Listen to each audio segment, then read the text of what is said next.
একটু ভুলের কারণে নয়, একটু ভুল বোঝাবুঝির কারণে মানুষ তার প্রিয়জনকে হারায়। জীবনে কোনো কিছু শিখতে হয় মাথা নিচু করে, আর বাঁচতে হয় মাথা উঁচু করে।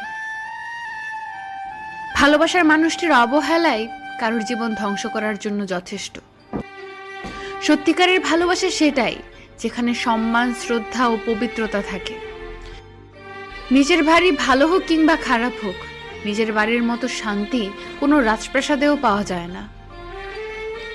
তুমি নেই বলে শহরের এত মানুষের ভিড়ে নিজেকে খুব একা মনে হয়।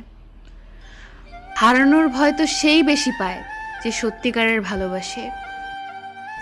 আগের মতো সবকিছুই আছে, আমিও আছি, তুমিও আছো, কিন্তু নেই সেই আগের মতো ভালোবাসা। না পাওয়া কিছুর জন্য কষ্ট হয় না, কষ্ট হয় পেয়ে হারানোর জন্য। আমার কষ্টটা যদি তুমি সত্যি